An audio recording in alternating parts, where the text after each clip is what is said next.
Le bâtiment optimisé, une émission proposée par Axéo sur Radio Imo et Radio Territoria. Bonjour à toutes et à tous, merci d'être avec nous pour ce nouveau numéro du bâtiment optimisé avec une version pour avril 2023. On est très heureux d'être avec vous en compagnie de Maëlig Frémont. Bonjour Maëlig. Bonjour. Qu'est-ce que j'adore ce prénom. C'est breton. C'est breton. Voilà. Maëlig Frémont, vous êtes directeur métier amiante pour le groupe Axéo. C'est ça. Merci d'être avec nous. Alors, vous l'avez compris, la réponse, elle est presque dans le titre de la direction métier, puisqu'on va parler d'amiante aujourd'hui. L'amiante est un vrai sujet qui touche toutes les classes d'actifs, c'est-à-dire l'hospitality, le résidentiel, la logistique et le tertiaire.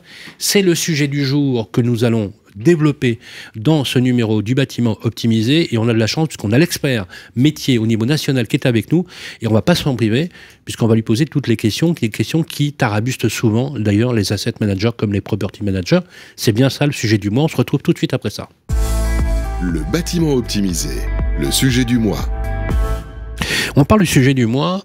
J'aimerais que d'abord, Maëlig, si vous voulez bien qu'on contextualise. Ça se dit maintenant, c'est très à la mode. Qu'on contextualise, qu'on veut dire, parce que c'est vrai que dès qu'on parle d'amiante, ça fait un peu flipper là, comme ça tout de suite. Là, on dit bon, c'est un peu technique. L'amiante, c'est quoi? C'est quoi? Comment ça se produit? Qu'est-ce qu'il faut faire? Voilà, le b.a.-ba pour quelqu'un qui connaît pas du tout, qui serait en charge d'un portefeuille dans lequel il y a un sujet à cet égard, et ce sujet peut-être même l'intrigue ou lui fait peur. Alors effectivement, c'est un sujet qui paraît très complexe et très technique. Je vais essayer de résumer. Donc la fibre d'amiante, c'est un matériau qui a été utilisé, c'est un composant de matériau du bâtiment qui a été utilisé dans les années 60-70 en très grande quantité pour ses propriétés. Extrêmement utile. Hein, extrêmement utile. Oui. On n'a pas inventé grand-chose de mieux aujourd'hui en termes de capacité d'isolation phonique. Ah, c'est clair. C'est un produit qui est hydrophobe, antifongique. Enfin vraiment, ça a toutes les propriétés possibles et c'était vraiment très économique à produire, à mettre en œuvre et à mettre dans les matériaux du bâtiment. Donc on en retrouve beaucoup dans les sols, dans les murs, dans des enduits, dans des peintures, dans des flocages. Et malheureusement, c'est un matériau qui est cancérigène et qui aujourd'hui est interdit depuis 97. Et donc, on est contraint par la réglementation de faire des diagnostics pour tous les bâtiments dont les permis de construire sont d'avant 97, d'avant juillet 97, pour détecter s'il y a des matériaux amiantés, en quelle quantité et dans quel état de dégradation ils peuvent être. Donc ça passe par certains documents réglementaires, mais pour tous les bâtiments, les parties communes des immeubles d'habitation ou l'ensemble des surfaces des bâtiments tertiaires. Dès lors que c'est bâti avant 97, c'est ça. Tout est concerné, quoi. Oui. Clairement. Mais c'est un chantier colossal. Ben oui, parce qu'aujourd'hui, avec tous les projets de rénovation... 95% de ce qui nous entoure a été bâti avant 97. Ben c'est surtout 95% de ce qu'on rénove aujourd'hui pour des performances énergétiques sont concernés par les travaux et par cette problématique amiante. C'est drôle parce que vous n'avez pas l'impression qu'on parle souvent de l'axe DPE énergie et pas suffisamment de l'amiante, alors que finalement... ça fait partie du dispositif. Bah, c'est une contrainte du dispositif. Alors effectivement, le DPE a ce côté écologique, économique, amélioration de l'habitat, mais il faut voir la problématique amiante comme une obligation de dépollution, de salubrité du bâtiment pour les gens qui y habitent ou les gens qui vont éventuellement travailler à l'intérieur pour faire des travaux de rénovation et les protéger contre ces fibres dangereuses. Alors justement, les amis, ce que je vous propose maintenant, c'est qu'on ensemble avec Maëlig, on lui poser les questions les plus néophytes possibles, les plus b.a.-ba possibles, comme si j'avais 5 ans. Voilà, je vous pose les questions pour qu'on puisse comprendre, parce que ça vous concerne, ça nous concerne, ça concerne finalement l'ensemble de l'habitat. C'est le décryptage, tout de suite après ça. Le bâtiment optimisé, le décryptage des experts. C'est bien de décrypter finalement en tant qu'expert. Première question. Quelle est la base réglementaire pour justement aller vers un désamiantage? On peut le dire comme ça? Alors, avant de faire un désamiantage, on va faire un dossier technique amiante, ce qu'on appelle un DTA. C'est vraiment le premier document de référence sur la présence d'amiante dans un immeuble bâti. Donc, toujours pour ces bâtiments d'avant 97, où on va aller faire un inventaire des matériaux, on va dire directement accessibles, c'est des matériaux basiques. Alors on parle techniquement d'une liste A, d'une liste B, c'est une liste réglementaire, mais c'est tous les matériaux qui sont directement accessibles et qui peuvent émettre des fibres dans l'environnement. Tout ça, c'est normé. Vous avez tout est normé, il y a une liste très précise. Il y a un process. Ouais. Donc ça a commencé historiquement par les flocages, les calorifugages et les faux plafonds qui sont les matériaux les plus basiques et ceux qui étaient le plus concentrés en fibres d'amiante et donc les plus toxiques. Donc on va inventorier de ces différents matériaux, vérifier leur état de dégradation. En cas de dégradation importante, il y a des actions correctives à mener. Et on va surtout s'assurer que ces matériaux-là ne polluent pas l'environnement, ne polluent pas les gens qui habitent ou qui circulent dans les parties communes ou qui travaillent dans les locaux tertiaires. Flocage ? Oui, alors le flocage, c'est un isolant projeté qui contient tout ou partie de fibres d'amiante. Il y a certains flocages historiques qui étaient très concentrés en fibres d'amiante, limite 100% fibres, et qui, quand ils sont dégradés, génèrent une très très forte pollution atmosphérique des locaux. Le calorifugage. Le calorifugage, c'est l'isolant qu'il y a sur les tuyaux pour maintenir l'eau chaude, l'eau qui froide. entoure le tuyau. Voilà, c'est ça. C'est quoi, c'est un isolant? Mais alors cet isolant, il peut être amianté ou pas? Alors oui, il peut être amianté, et puis il peut être amianté sur ses différentes couches. Il peut être amianté dans l'enduit bitumineux qui est sur le tuyau, il peut être amianté dans l'isolant thermique qui est dessus, parce qu'on en a remplacé par de la laine de roche aujourd'hui ou des isolants plastiques aujourd'hui. Et puis il peut être aussi amianté dans son enveloppe plâtreuse qu'il y a autour. Alors, ça c'est très clair. Donc là, c'est un sujet. Vous avez dit tout à l'heure que vous repérez les matériaux de l'extérieur. Est-ce que ça arrive que vous deviez, par exemple, je sais pas moi, casser un mur, percer un tuyau, enfin je sais pas, mais je caricature, mais comment ça... C'est pas caricaturé, c'est ce qu'on va faire quand on va être amené à faire des repérages amiante dans le cadre de travaux. Donc le dossier technique amiante, c'est pour ce qu'on appelle l'usage normal du bâtiment. C'est vraiment pour vivre dans le bâtiment et faire la petite maintenance, pour informer des matériaux présents. Mais pardonnez-moi, oui. Mais quand vous dites le DTA, il y a de l'amiante. S'il y a de l'amiante, vous êtes obligé de faire les travaux pour les enlever. Pas forcément, ça dépendra de l'état de dégradation. L'amiante en place non dégradée ne présente pas de risque particulier. D'accord. Il n'y a pas de souci. Une toiture amiantée ne présente pas de souci particulier. Par contre, dans le cadre de je me trompe quand je vous dis qu'il faut désamianter. Je me trompe. C'est oui, mais si c'est pas dégradé, ça nécessite pas forcément des travaux lourds. Non, ça peut rester en place. Très bien. Tant que ça ne présente pas de risque pour les personnes qui travaillent à l'intérieur. Et ça, vous êtes seul à le pouvoir le déterminer.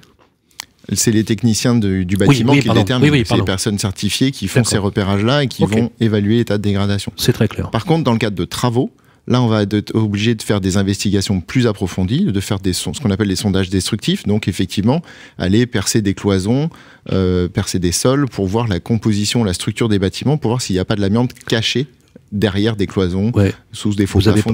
Vous n'avez pas le choix, là. Vous êtes obligé de faire ça. On est obligé de détériorer. C'est une règle. Oui, c'est la règle de base des diagnostics avant travaux. Dès là que... Ah oui, d'accord, ok.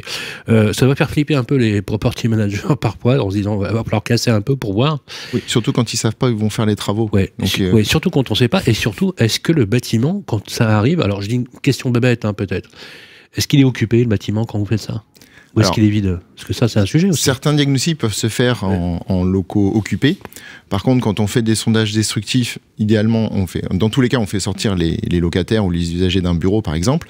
Mais par contre, on utilise des méthodes qui sont non émissives de fibres, parce que dans l'hypothèse où on prélève un matériau qui contienne des fibres d'amiante, il ne faut pas que notre travail pollue l'environnement. Donc on utilise des méthodes et des techniques qui sont processées, qui sont contrôlées pour ne pas émettre de fibres dans l'environnement quand on travaille. Toujours dans le décryptage, le DTA est une nécessité dès lors que je veux faire quelque chose, ou est-ce que je dois déjà le faire?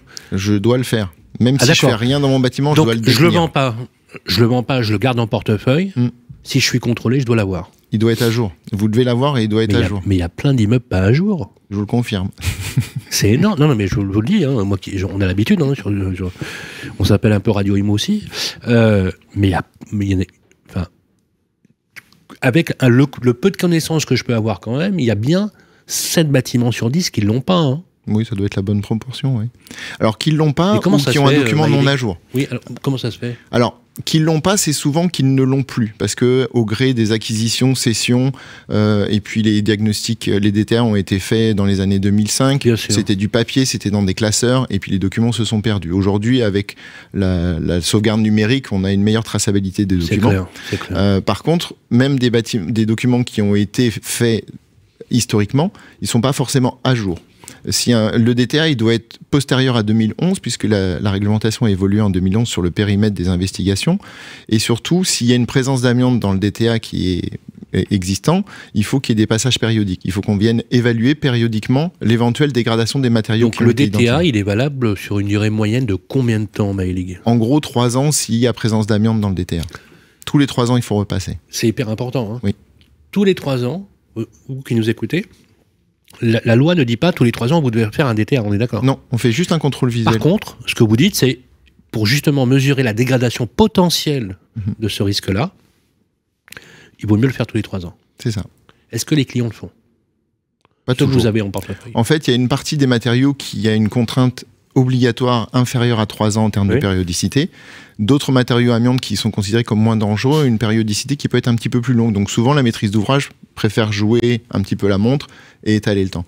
Bon, ça les empêchera pas de devoir faire d'autres repérages dans le cadre de travaux dans tous les cas. La question, les travaux font peur, beaucoup font peur parce que c'est des coûts, hein, ce sont des coûts, et ce sont des coûts non maîtrisés pour certains. C'est la réponse qu'on nous fait pour certains maîtres. Quand on dit coût maîtrisé, c'est, vous savez, quand vous faites un sondage destructif, vous savez pas réellement à quoi vous vous attendez. Ça peut être parfois un peu la bérésina en termes de coûts de travaux.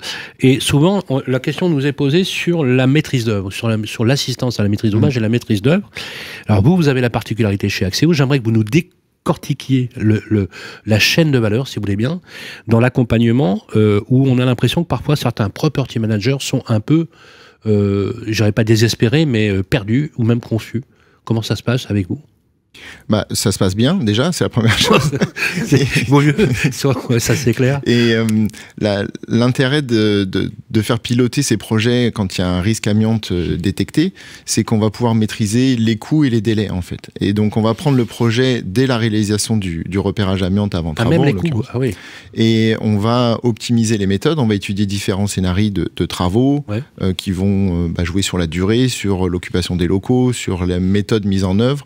Et en fonction de tous ces paramètres, on va pouvoir proposer à notre maîtrise d'ouvrage différentes solutions techniques et différents budgets en fonction de ce qu'ils ont les moyens de faire. Alors, vous parliez de désamiantage. Le désamiantage, il n'est pas forcément systématique. On peut mettre en sécurité des matériaux si on n'a pas une obligation. Ce que vous m'expliquiez tout à l'heure, effectivement, on n'est pas obligé de désamianter pour désamianter. C'est ça. On désamiante s'il y a un risque de dégradation ou de pollution. Parce que je voudrais qu'on revienne sur le côté, toujours dans le décryptage de l'environnement. Ce que vous faites, finalement, c'est presque une mission de salubrité publique, puisque vous dépolluez le bâtiment quand même. C'est ce que je vous disais tout à l'heure. Effectivement, et cet acte-là, il faut vraiment le voir de cette... Il faut voir ça comme la dépollution du bâtiment et puis la sécurisation des locaux. Alors après, sur la durée, c'est une valorisation du bâti. On parlait d'un patrimoine, effectivement, ça sera beaucoup plus facile de revendre ou d'augmenter la valeur d'un bien qui a été totalement désamianté, puisque à l'avenir, il n'y aura plus jamais ces problématiques-là, plutôt que des bâtiments où on aura...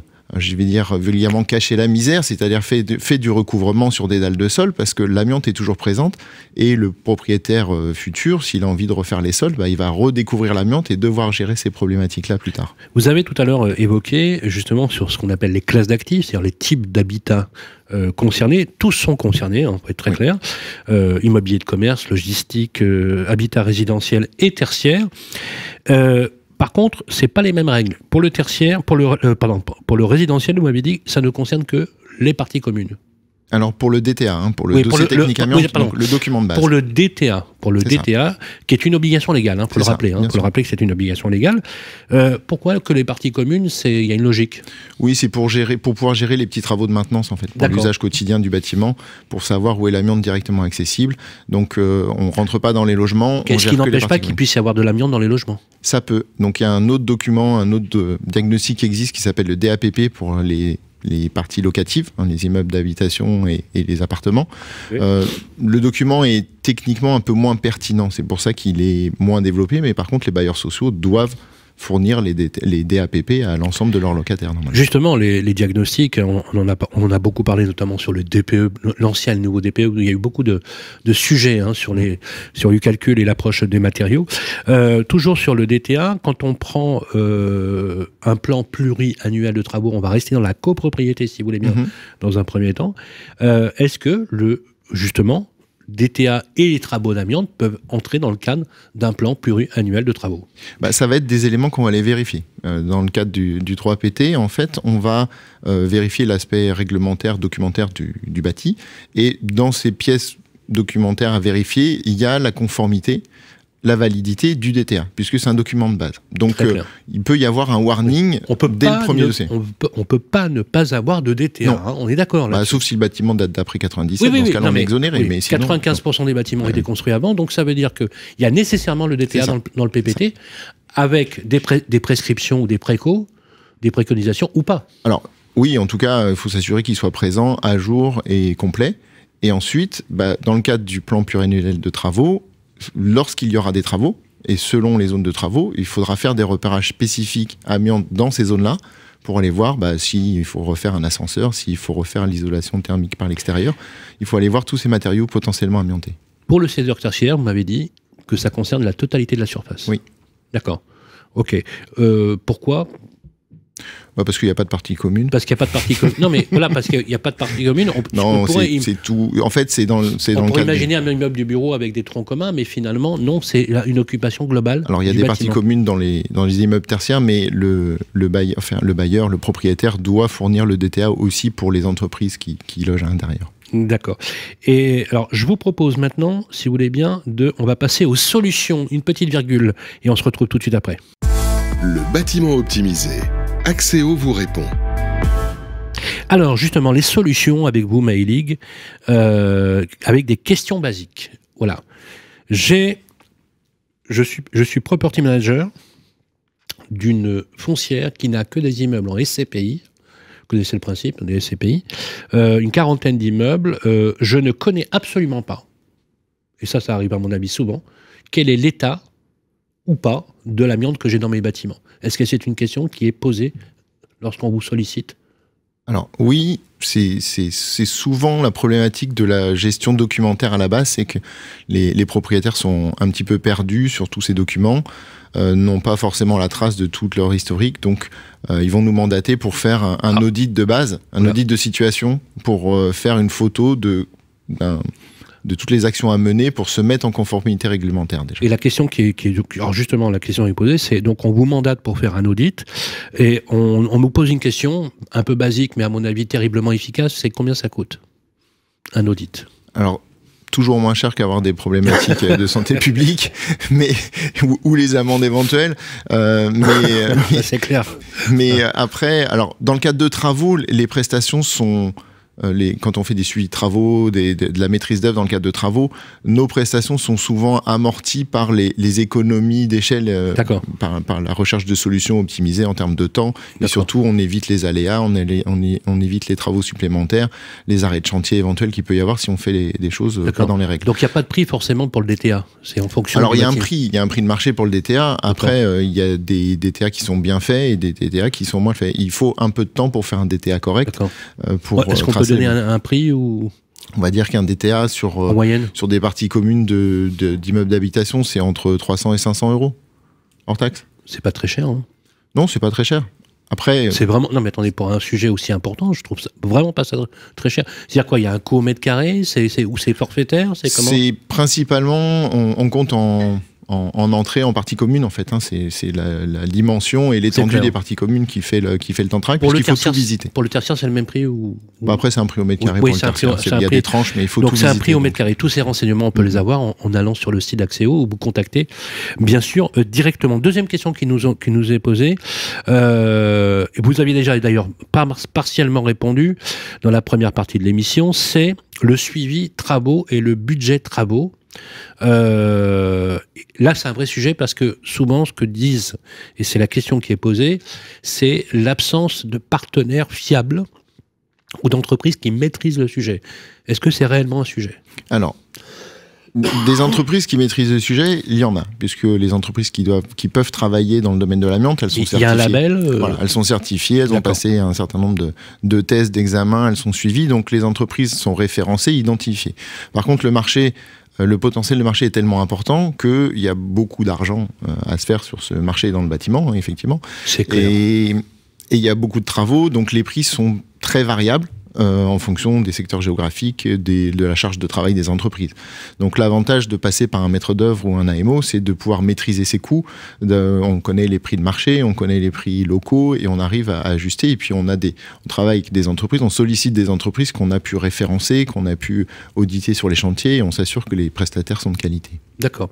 Donc ça veut dire que vous checkez la qualité des intervenants, vous suivez éventuellement les budgets, puisque vous avez déterminé le cadre travaux, dans le cadre effectivement de la maîtrise d'œuvre, pour l'accompagnement. Donc, si je vous dis que vous accompagnez de A jusqu'à Z, je ne me trompe pas. Non, jusqu'à la réception du chantier, jusqu'à la livraison finale du chantier terminé et sécurisé. Est-ce qu'on peut considérer finalement que vous m'enlevez finalement une contrainte ?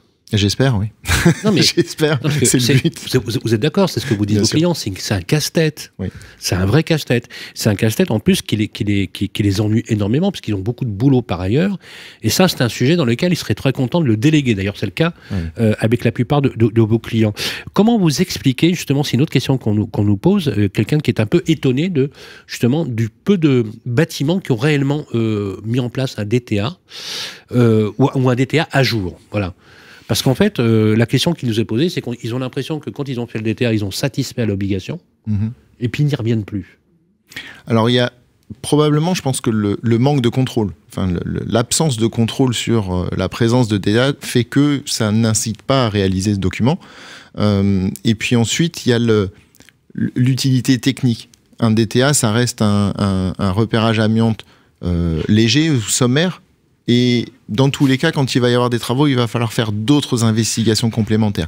Donc effectivement, une obligation réglementaire qui couvre pas 100% du risque, ça peut peut-être ne pas motiver les bailleurs et les propriétaires à faire ça. Alors, vous l'avez dit tout à l'heure, parce qu'effectivement, il faut toucher au porte-monnaie dans ces cas-là.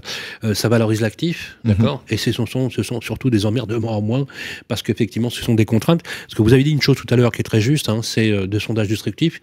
Parfois, il faudrait peut-être même casser une partie de l'immeuble pour retrouver de l'amiante. Et donc, le fait que ce soit fait, c'est déjà une chose qui ne sera plus à faire. Et donc, du coup, ça valorise l'actif. Et ça le valorise d'autant plus qu'à la limite, finalement, le coût est nul, puisque l'investissement qui est fait permet à l'actif justement d'absorber le coût travaux. En tout cas, ça ne le dévalorise pas. Par contre, dans le cadre d'une cession, si le futur acquéreur identifie qu'il y a une présence amiante importante et que dans le cadre de ses projets de rénovation, il va devoir gérer un budget de travaux important, il peut négocier cette valeur-là dans le prix d'achat. Donc, on fait des études préliminaires avant acquisition chez Axéo, justement pour aider les investisseurs à choisir les biens et à leur définir une enveloppe de risque en cas de présence d'amiante pour qu'ils puissent négocier le bien. Si on devait, là, avant de nous quitter, déterminer les principales étapes pour justement aller au bout de ce désamiantage, de la dépollution des bâtiments, premier, on mettrait faire un diagnostic. Oui, le premier, amiante, il faut faire le DTA. Le remettre à jour. C'est ça. En tout cas, il faut s'assurer d'avoir son DTA à jour, en possession et en ordre. Deuxième point, le cas échéant, en cas de dégradation, faire les actions correctives, effectivement, s'assurer que... Et donc, passer par les travaux. Alors, en tout cas, par les travaux de sécurisation. Ça ne veut pas forcément dire désamianter, mais ça veut juste dire arrêter le risque d'émission de fibres dans l'environnement. Le troisième point, justement, qui est corrélatif au deuxième, c'est que si, au besoin, faire des travaux, oui, il faut faire un repérage. De désamiantage. Là, c'est repérage avec sondage destructif pour repérer. Et là, vous prenez la main, éventuellement, sur des travaux. Quatrième point, c'est la conduite des travaux. Et enfin, le cinquième point, c'est justement la livraison de ces travaux avec une réception qui est de cet ordre-là. Est-ce qu'on est carré là-dessus? C'est ça. On a toute la chaîne. Eh bien, écoutez, j'espère qu'on a été très précis avec vous, mesdames et messieurs, parce que je peux vous dire que le sujet, on est d'accord, il n'est pas simple. Mais si, c'est simple. Si c'est bien expliqué, c'est simple. Oui, il est simple à condition d'avoir Maëlys Frémont sur le plateau. Voilà, moi je vous le dis. Merci, parce que j'ai tout compris. Et je peux vous dire que ça m'arrive pas souvent. Voilà, merci Maëlys Frémont. Je rappelle que vous êtes directeur métier pour Axéo, pour tout ce qui touche à l'amiante. Voilà, Axéo qu'on retrouve sur le site internet d'Axéo avec toutes les informations. Et si on veut en savoir plus, Maëlys Frémont, on peut vous contacter directement, je suppose. Tout à fait. Voilà, c'est le bon réflexe pour ce type de sujet. On va se retrouver. Merci Maëlys. On va vous souhaiter un excellent retour sur vos terres, là, parce que je crois que vous êtes Marseillais, me semble-t-il. En tout cas, on va se retrouver au mois de mai pour les sujets, notamment du DPE d'énergie pour le résidentiel. On aura 2 numéros que nous allons tourner courant mai. On sera ravis de vous y retrouver pour un nouveau numéro du bâtiment optimisé. Merci Maëlys. Merci. Voilà, et bien évidemment, le podcast, comme d'habitude, il est à récupérer sur toutes les plateformes qui vont bien. Le bâtiment optimisé, une émission proposée par Axéo, à retrouver sur les sites et applis de Radio Imo et Radio Territoria et sur toutes les plateformes de streaming.